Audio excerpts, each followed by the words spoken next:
السلام علیکم ورحمۃ اللہ وبرکاتہ۔ میرے عزیز سامعین کرام، بھائیو، دوستو، جہاں بھی ہو اللہ تعالیٰ آپ کو اپنے حفظ و امان میں رکھے۔ میں آج ایک بار پھر تمہارے سامنے مخاطب ہوں اور تمہارے سامنے بسم اللہ الرحمن الرحیم کی ایک مجرب، ایک آزمودہ وظیفہ لایا ہوں۔ ایسا وظیفہ، ایسا جادوئی وظیفہ کہ اس کا کوئی نعمت بدل نہیں۔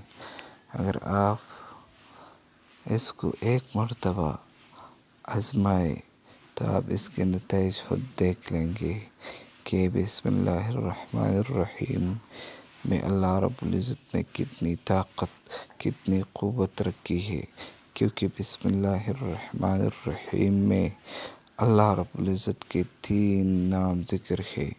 ایک نام لفظ اللہ، دوسرا نام لفظ الرحیم اور تیسرا نام الرحمن۔ اللہ، رحمان، رحیم، یہ 3 اللہ رب العزت کے نام بسم اللہ میں موجود ہیں۔ جو جس عمل میں، جس وظیفہ میں اللہ کے 3 نام موجود ہو تو وہ کتنا قوی و مضبوط وظیفہ ہوگا۔ تو چلتے ہیں وظیفے کی طرف۔ وظیفہ کیا ہے، اس کا عمل کس طریقے سے کیا جائے، تو اس کے لیے کوئی خاص عمل نہیں ہے، لیکن البتہ صرف اتنا کرے کہ توجہ کے ساتھ، بے رغبتی کے ساتھ نہیں، بے توجہ کے ساتھ نہیں، بلکہ توجہ کے ساتھ۔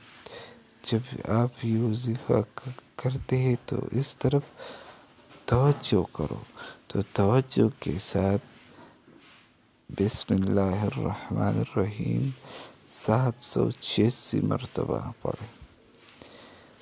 توجہ کے ساتھ بسم اللہ الرحمن الرحیم روزانہ 786 مرتبہ پڑھیں، تو اس کے ذریعے سے اللہ رب العزت آپ کی دنیاوی مشکلات، دنیاوی حاجات، دنیاوی کام، جو بھی کام ہو، سب کے سب اللہ رب العزت وہ حل کرے گا،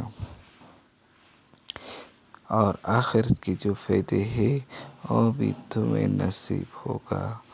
تو ایک وظیفے کے ساتھ دنیاوی کام بھی حل ہو جائیں گے اور آخرت کا بھی کام ہو جائے گا۔ تو یہ ایسا وظیفہ ہے کہ دنیاوی کے لیے بھی ہے، آخرت کے لیے بھی ہے۔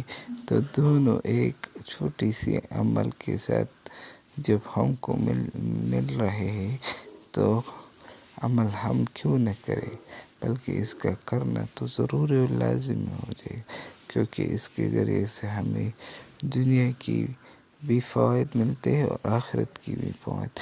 جو بھی کام ہو، جس مقصد کے لیے یہ عمل کرے، اللہ رب العزت وہ پورا کرے گا، کیونکہ یہ ایسا جادوئی وظیفہ ہے کہ یہ دنیاوی تمام مشکلات، تمام کام، تمام حاجات کے لیے کیا جا سکتا ہے، اور آخرت کے فوائد تو وہ بھی مل جائے گا۔